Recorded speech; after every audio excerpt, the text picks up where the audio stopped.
giving myself permission to create something that was exactly the opposite of what had given me so much confidence in the past.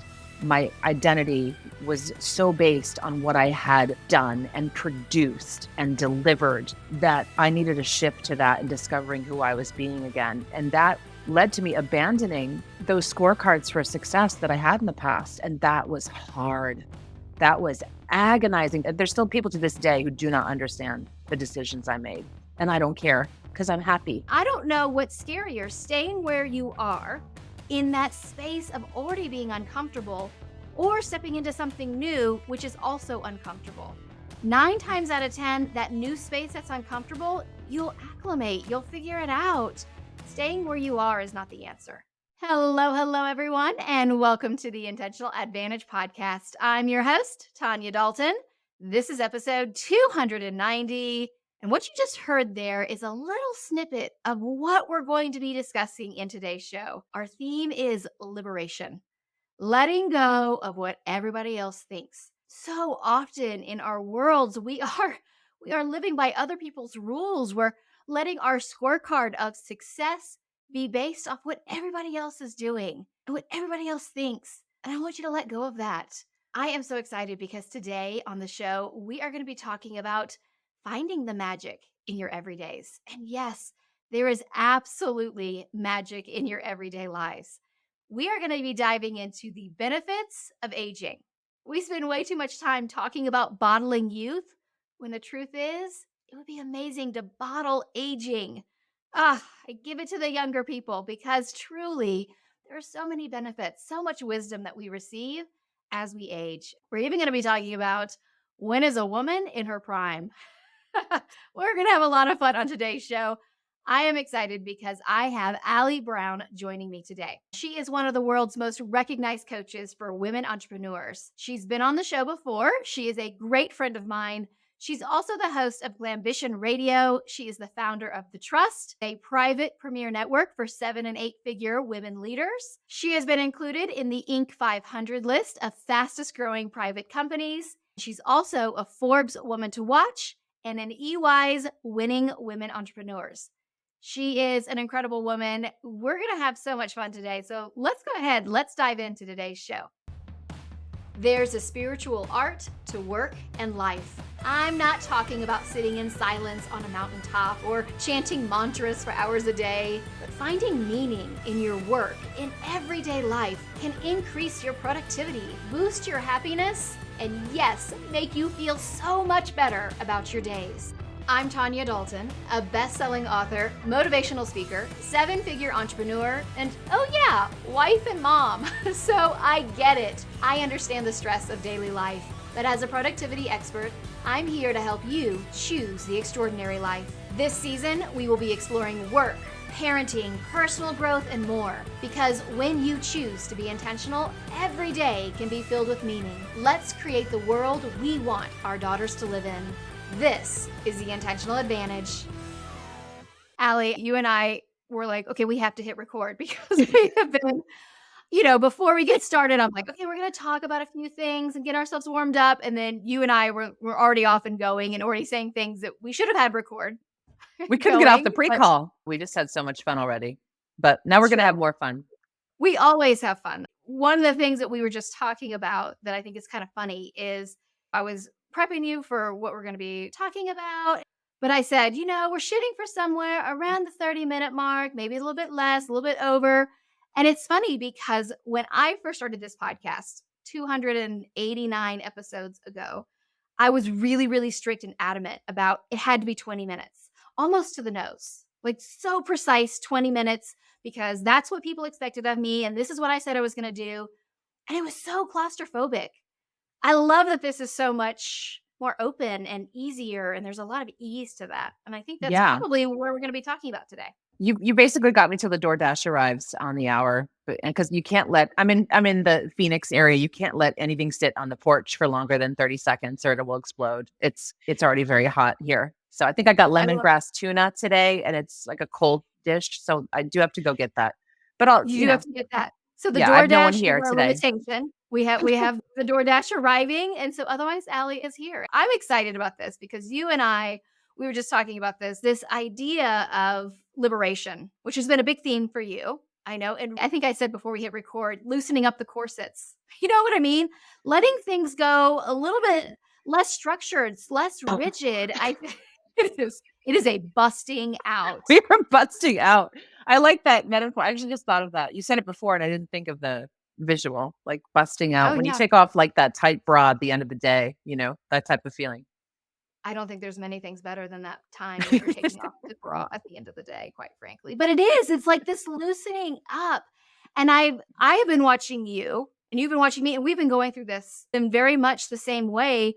This loosening up, this more organic way of working, of doing life, of not feeling like it has to be quite so rigid. I feel like when I was younger, there were these very rigid set of rules of what was good, what was bad, what was right, what was wrong. And now I'm thinking to myself, well, who even made those rules for me? And I feel Mhm. like you're going through that too in a lot of ways. I've been going through that, I think, since I was 14.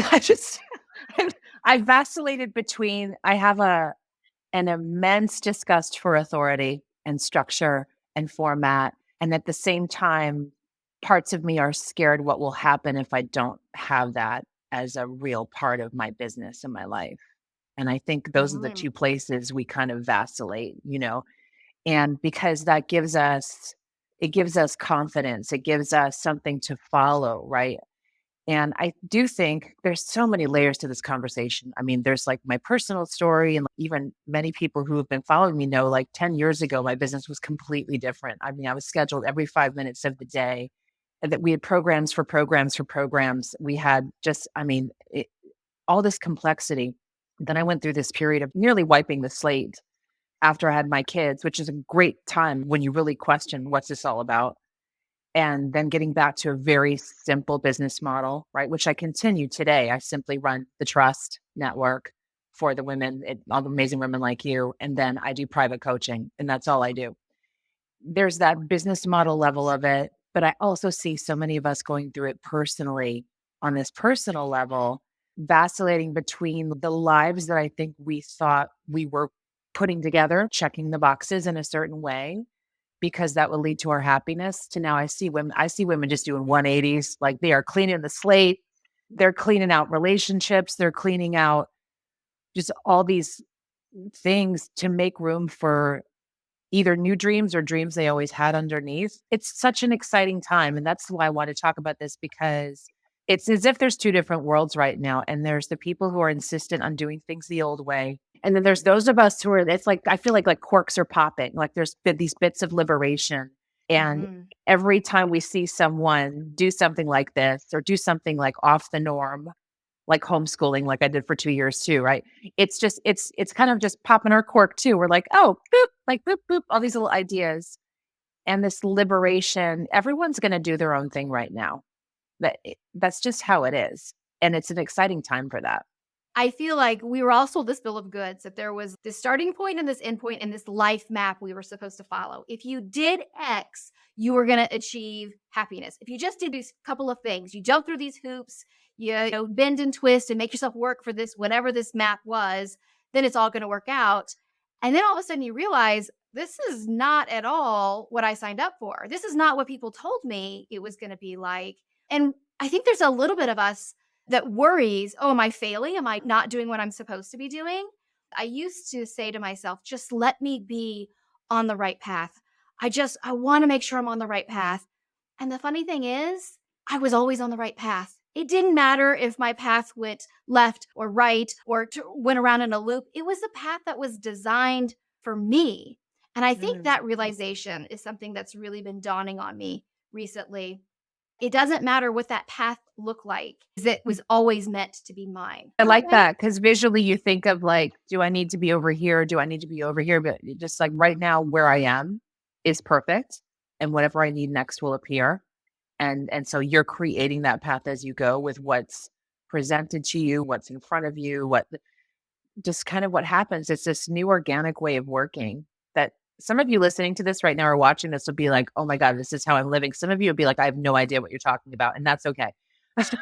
But It's totally okay. so many of us now are truly trusting ourselves. And when you start doing that, and here's the thing, Tanya, that I've discovered too in like the last year or two, especially when you at the end of the day look back and count all the magical things that happened because you trusted yourself or gave yourself space or allowed yourself to go on vacation or any things will happen that can be quite magical. It's really interesting and takes a lot of that fear away. I know for me, that's taken a lot of the anxiety away when I realized, okay, good things happen when I rest. Good things happen when I take a vacation. And just reminding myself that over and over and seeing the evidence of that, you got to give yourself evidence. And I think that's the tricky part. And so for me, that's an awareness kind of game that I've had to make sure I pay attention to. It's absolutely an awareness game. It's funny because I actually have a little practice that I do at night, and it's called the magic I saw today. What was the magic I saw today? It's another way of expressing gratitude in a lot of ways because the magic is what you are grateful for. So Yeah. when you take time to witness the magic, it makes it so, and this is completely scientifically proven, your reticular activating system will start filtering for that magic, for those things that you are grateful for. The idea of gratitude or magic is not woo woo. It is 100% scientifically proven. If you start searching for it, it starts coming to the forefront more and more for you. And I think that's really exciting because Yeah. once you start to acknowledge, oh, you know what I really loved? I really loved that I spent time outside today. I was just saying to you before we hit record, being outside is so important to me. And I'm so happy Mhm. at this time of year where I can be outside more because I Yeah. know for me, a break doesn't feel like a break unless I've gone outside and I have breathed a little bit of fresh air and I have sat in the sunshine just for a couple of minutes. That does everything for me. And there's a little bit of magic in that. I love of course you have a process for this. I just should have asked you, "Hey, Tanya, do you have a process for this?" It's in one of your books. But I love that and making it a conscious thing. And sometimes I remember to do it with my kids, which is a really nice thing to do at night with them when you're Yeah, tucking them in, that it is. gratitude, because the same thing happens to them. You see their little brains starting to do all this and it's heartbreaking. You're like, "Oh, they do the same thing." Our brains are wired that way. Our brains are wired to see the negative over seeing the positive. And that goes all the way back to our cave ancestors who, when you touch the fire, you don't want to touch it again, right? It's a response in your body to keep you safe. So for Mm. every negative thing that you experience or think, you need to think 5 or 6 positive thoughts. So when I'm in a real Wow. negative state, I very intentionally will sit down and when I recognize that I'm in a bad mood, or someone else recognizes it for me that I'm in a bad Yeah. mood, I John. immediately sit down. John will say, "Hey, man, I think Hi, you need to write John. down a couple things you're grateful for." And it's true. I sit down and I think, what are 5 things right now in this moment? Not yesterday, not this morning, right now. Sometimes it's as simple as, I'm really glad that I have a warm house to be in because it's raining outside. Or maybe it's, I'm really glad that these jeans fit today. Little tiny things that add up. And that will automatically start shifting your brain. But your brain is like Velcro for the negative, and it's like Teflon for Mm. the positive. The positive things just whoosh, go away, and the negative stays. And we have this tendency to do this with ourselves, to not take the time to fill up that marble jar. For those of you who've Mhm. read about that in The Joy of Missing Out, we don't take the time to fill up. What have I done well? Because I can guarantee you've done a lot more things well than you've screwed up today. It's just Yeah. taking time to take stock of that. This sounds annoyingly simple, but it's these things that are so critical that we overlook, that are so basic, like these basic parts of enjoying all of this and this whole ride. It is this simple. And I think that's why we freaking fight it. Oh, we fight it.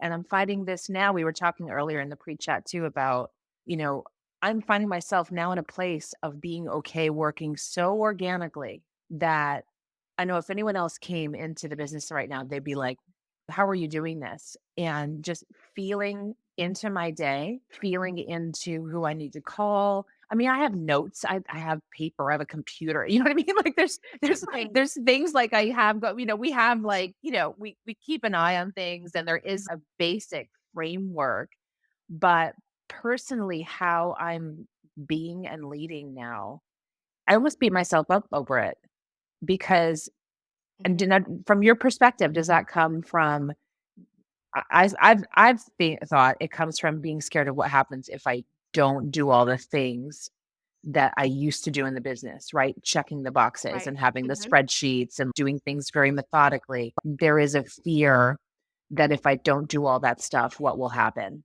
Can it really feel this good? I think that is a frightening question that people ask themselves. Can it really feel this good?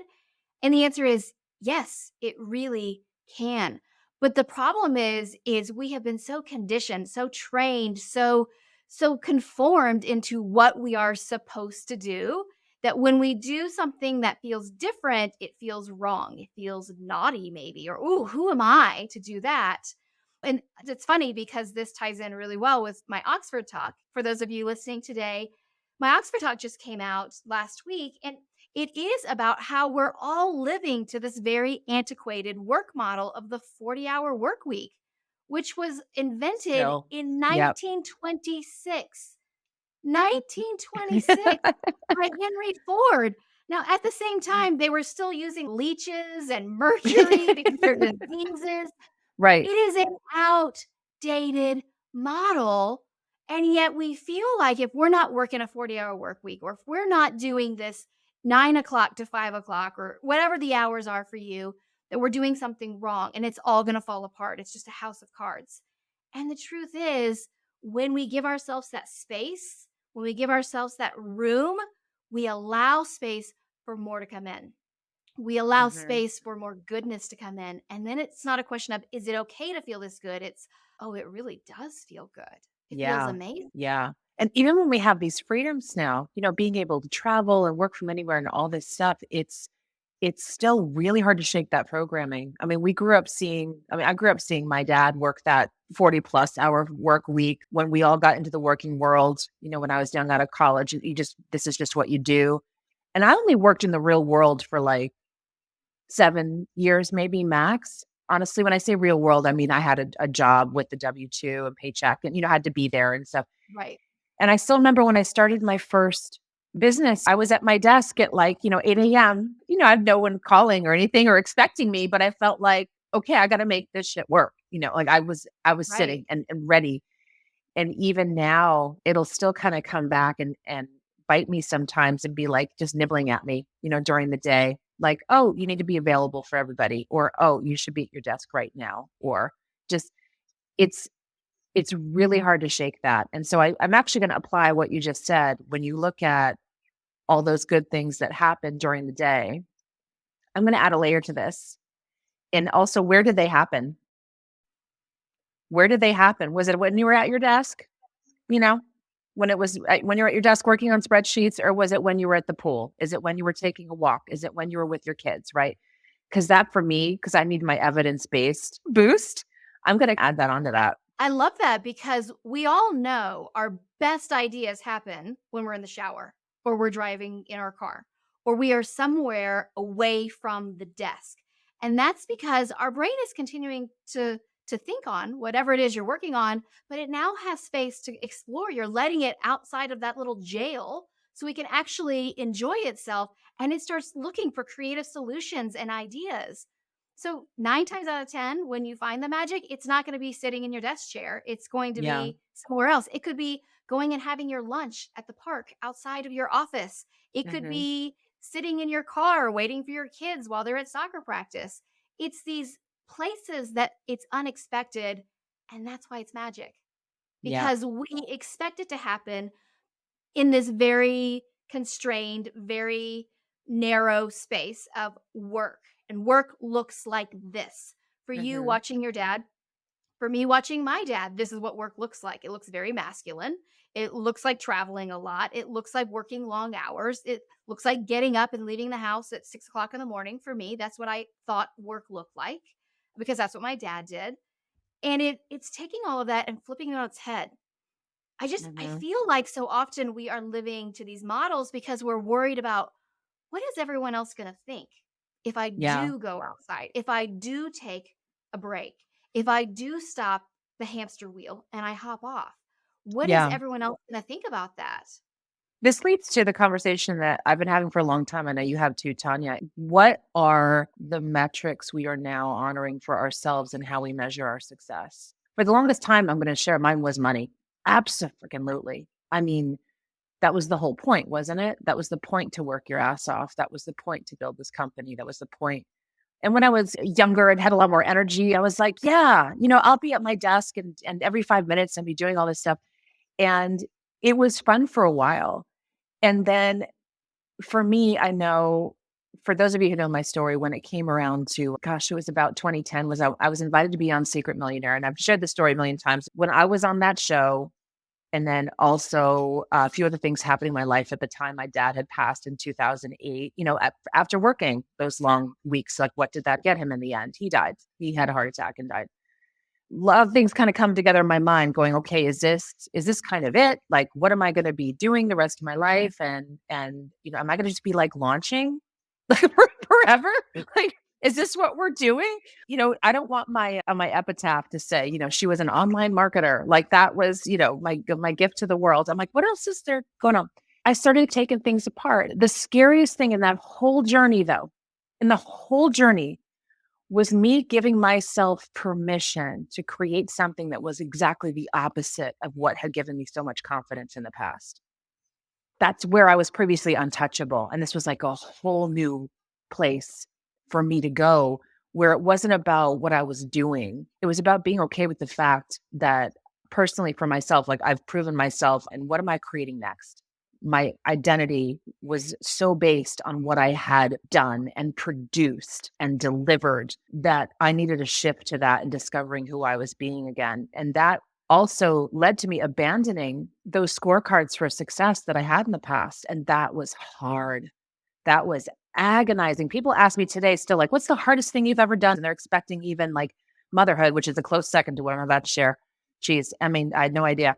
And, there's all these things that they maybe expect me to say. And I'll say that time of my life when I was dismantling everything I was known for, all the ways that I'd measured my success and decided to just change it completely. And all of you listening, I think it's a critical time, an exciting time for you to get clear on how are you going to judge your success now? Is it the amount of time off? Is the least amount of hours worked compared to what you can produce? Is it the amount of people impacted? Like, get really clear on that. And then I love how Tanya, at the end of the day, you're counting magical things. This leads into something we need to create for this area. And like, how are we measuring our success in a new way? And I think you probably already have a process for this. You're about to tell me what it is and where to find it and what page, right? Okay. You do. Get clear on those 2 or 3 things you are going to judge your success on because it's not going to be like anyone else's. And then don't hang around all the people who judge their success in a totally different way unless they understand you. Because I had people looking at me too, also like I had 3 heads and was losing my mind. And like, why is she making these decisions? There's still people to this day who do not understand the decisions I made. And I don't care because I'm happy. And it's okay. I mean, that's exactly how I felt when I made that decision to leave social media, which you were alongside of me at all of that, right? You were cheering me on. We You were were all basically watching in the trust. We're like, oh, she's going to do it. really gonna do it? And it was scary. I'm not gonna lie, it was frightening because that absolutely was a metric for success. I had a very high number of followers. I felt like I was very successful in the social media space, and I wasn't fulfilled by it. I didn't love it. It really wasn't doing for me what I needed it to do. It was doing the exact opposite because it was such a metric of success for me, a vanity scorecard that I found that I was losing who I really wanted to be in pursuit of the likes or the follows or any of those things. And that's when I made that decision. Oh, wow, we're not doing this. We're going to we're going to go ahead and cut this off Yeah. at the course, and we're going to move forward and we're going to try new things. And I don't know what's scarier, staying where you are in that space of already being uncomfortable or stepping into something new, which is also uncomfortable. 9 times out of 10, that new space that's uncomfortable, you'll acclimate, you'll figure it out. Staying where you are is not the answer. I think this evolution, this continual growth, and this shifting of your identity is so important. I Yeah. loved how you talked about that there because identity is an anchor point for us, I think. Yeah. Who am I? And I think the question of who am I isn't one we ask nearly enough. I want you to start asking yourself, who am I and do I like me? And if the answers are not satisfying to you, we need to shift that. And Yeah. it's not hard to change your identity. It's making the choice to do it. That's the hard part. I want to add on something too. How old are you now? Do you share that How old publicly? am I? How old are you? Yeah. How old are you? Well, when this comes out, I will be a week away from being 49. Okay. All right. I want to share this for all you women too, because I'm turning 52. And yes, you could look like this. Um, with a lot of work and a little money. When you get into your late 40s and 50s, this becomes easier. It becomes so much easier now. My 20s were about trying everything on and figuring out what wasn't working and what worked and who I wanted to be. 30s was, all right, here's my plan. I'm going to freaking work it. This must be who I am, right? I'm going to build this freaking empire and kick ass and take names. And then 40s was stopping, I think, breathing, listening, going, okay, what is this really about? And now I'm so clear. Like, that's the joy of this age. And when you're younger, you hear women in their 50s saying, it's going to be great. You're like, yeah, yeah, yeah. Okay. But I'm telling you, it is because you stop giving shit what other people think. You're so clear on who you are and what you're interested and not interested in. And I'm just having so much fun. And I want to talk about this more with women because I think the liberation that I'm seeing, and most of the women I'm working with are in their I'd say 40s and 50s. Like there is a turning point for them. There is a place where they are realizing their power in who they are and what they really want to do and who they really want to be. And I'm just over the moon for it. Like it's my favorite age range when I'm working with clients to work with because their vision gets bigger. They're so confident and they're ready to make some big changes. And that to me is just so exciting. We started with the word of liberation, right? And the women are the ones making these big, big shifts right now. I love what you were saying here because I feel like so often we think about aging and getting older as this terrible thing or this thing that we want to avoid. We want to bottle youth. I wish we could bottle age and give it to the younger women because you do step into so much confidence and you feel more self assured. You feel okay asking that question, who am I? And do I like who I am? And do I like where I'm going? All good Yeah. questions. And we're not afraid of it. I think so often when we are in our younger years, there's so much pressure to be all, do all for everybody else, whether the everybody else is your friends, your coworkers, your parents. That's a big one, right? Where we Mhm. bend and twist who we are for who our parents want us to be. I think it's really powerful when you step into your power. And that does seem to happen very naturally as we get to this age of in our late 40s into our 50s. It's so funny because there's been so much talk lately about when is a woman in her prime, right? The whole Oh, right. Don Lemon, right? That whole fiasco where he kept pushing and saying that a woman's in her prime, in her 20s, 30s, and I think he said maybe her 40s. So what I thought was really kind of funny is I took that question from Don Lemon and I went into Chat GPT and I asked Chat GPT, when is a woman in her prime? You want to know what it said? A woman is at her prime when she's at the peak of her physical, emotional, and intellectual capabilities. It's usually between the ages of 25 and 40 when she's at the height of her reproductive capacity. Oh, interesting. Yeah, Interesting. They're I know, linking. right? Yeah, yeah. I That's mean, yeah. and I want to AI. say, We need wow, to you call have on no AI, by the idea. way. This is why I know that's a whole nother conversation. But I asked it that because I wrote an article for Forbes about AI and making it human centered. That's a perfect example of why you can't just take what everybody else is saying. This is what Chat GPT does is it goes and it scours the internet and it pulls its opinions, its thoughts from other places when the truth is, I get to decide when I'm in my prime. My prime can be Yeah, right now, or 15 years from now. I want to look and go, you know what? Never mind. Now is my prime. When I'm yeah. 80, I want to say, you know what? Never mind. Now is my prime. It's Totally. 100% a mindset. It Yeah. really is. When you're in your prime is not decided by anybody else. It's decided by you. And that's Mm. powerful. I love that. Like you decide it's your prime. Just claim it's your prime. It changes your whole mindset when you do Yeah. that. Well, it goes back to what you were saying too about your identity. I was having a call with Jack because Jack and I do coaching calls. I am Jack's accountability coach on Friday afternoons. I am not his Oh. mom. I'm his accountability coach. He's 20 years old and in college. We get together. He ranks how he's feeling about the different areas of, his procrastination and distractions and all of those things. And he said to me, he said, "Mom, I need more discipline." And I go, "Oh, honey, you don't need more discipline. You need a new identity. You need to change how you look at yourself. Stop calling yourself a procrastinator because that's the problem. You're identifying as a procrastinator. Choose to see yourself as someone who turns work in on time. Choose to see yourself as somebody who gives themselves plenty of space and time." And he started doing that. And he was like, Mm. totally shifted everything. I'm like, yeah, Mm. mom knows what she's doing every now and then. Yeah, it's like a self-fulfilling prophecy, right? I love that. Absolutely. I mean, This it kid now goes do you back. send Jack a bill, by the way? Do you send him a bill for that?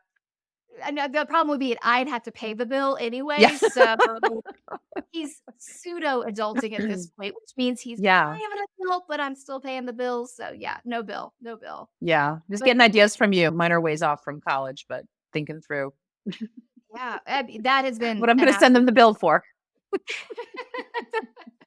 he couldn't afford my bills, trust me.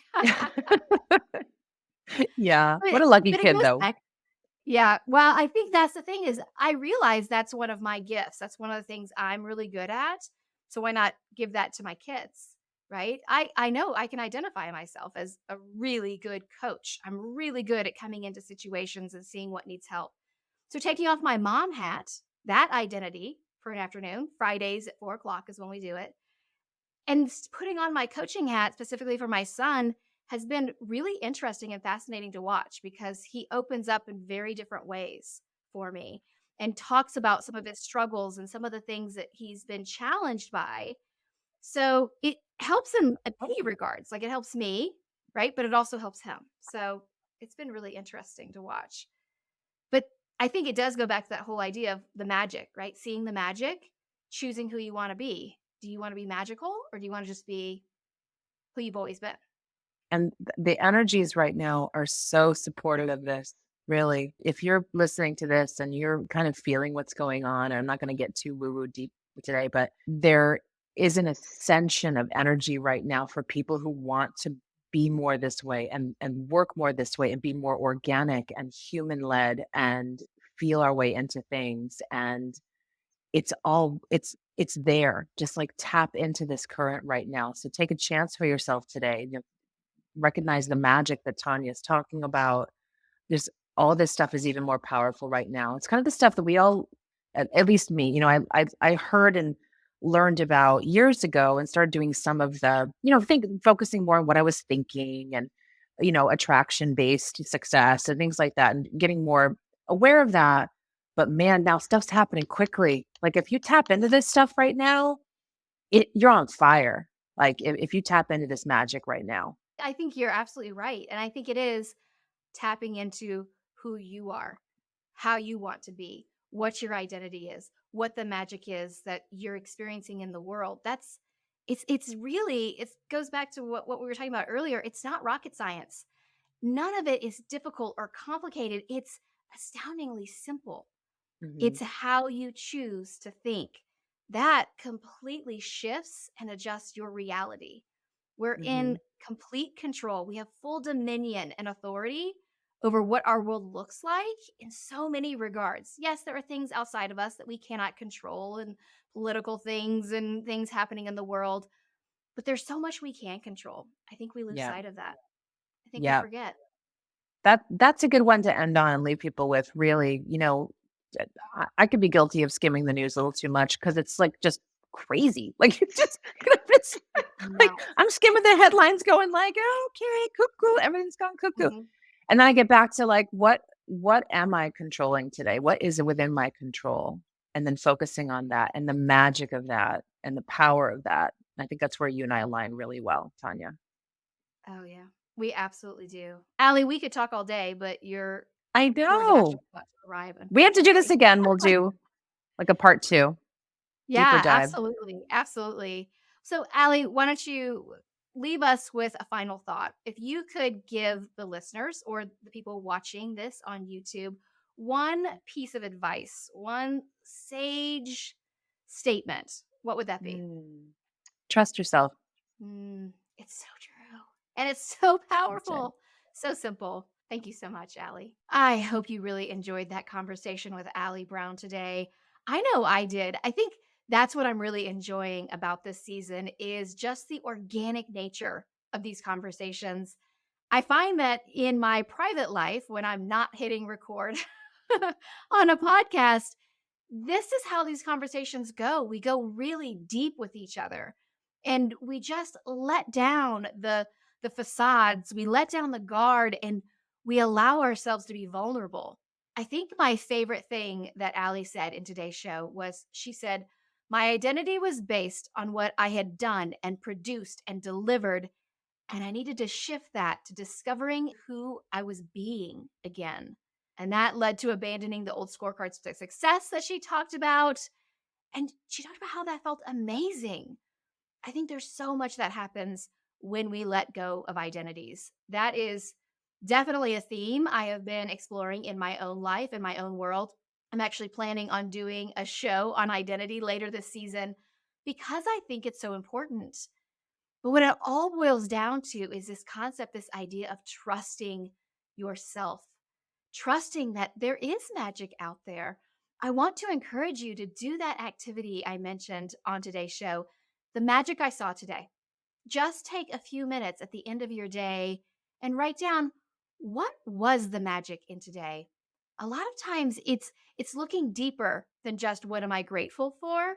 It's deeper than that. Sometimes the magic for me is as simple as taking my break outside, sitting outside in the sunshine, and then the hummingbirds come over and start chasing each other and taking time away from the craziness and the hecticness of my life to just enjoy watching hummingbirds.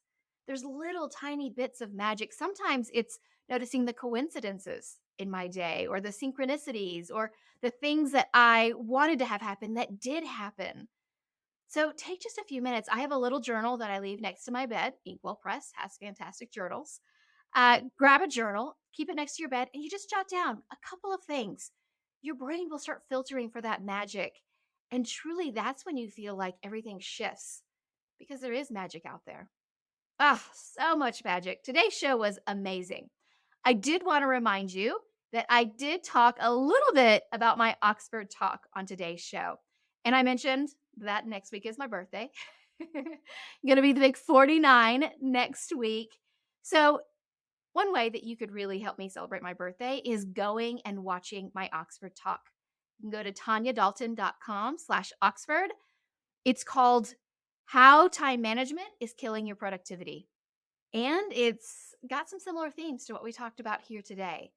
So if you enjoyed today's show, go and watch my Oxford Talk and please share it with everyone. Oxford Talks is a brand new iteration of TED Talks. So that some of the organizers of TED and the organizers of Masterclass have gotten together to create this new Oxford Talk. And it's just starting out. And what will really help me, what I would greatly appreciate, is if you would go, watch it, share it with your friends, and let them watch it as well. I want this video to be big because I really believe in the messages that are there. And I know you do too because you're here with me on the Intentional Advantage. So go to tanyadalton.com/Oxford. I would really, really appreciate that support. It would mean everything to me and it would be the best birthday present ever. All right, let's talk about our main takeaways from today's show. What I want you to walk away from today's episode is that idea of trusting yourself, that idea of believing in yourself, that idea of leaning into who it is you want to be. When we are truly authentically ourselves, that is when we lead the best. That is when everybody else wants to follow us because we are so authentic. And yes, it takes vulnerability. Yes, it requires letting down your guard. But that is when the magic truly does happen. And that is when you know you've got the intentional advantage. Ready to take action on what we talked about on today's episode? The easiest way to get started is my free Take 5 challenge. 5 minutes a day for 5 days. That's it. And yet it will boost your productivity and double your happiness, I can promise you. Thousands have taken the challenge. Go to tanyadalton.com/take5 to join. or click the link in the episode notes. And don't forget to follow The Intentional Advantage on your podcast player so you don't miss an episode.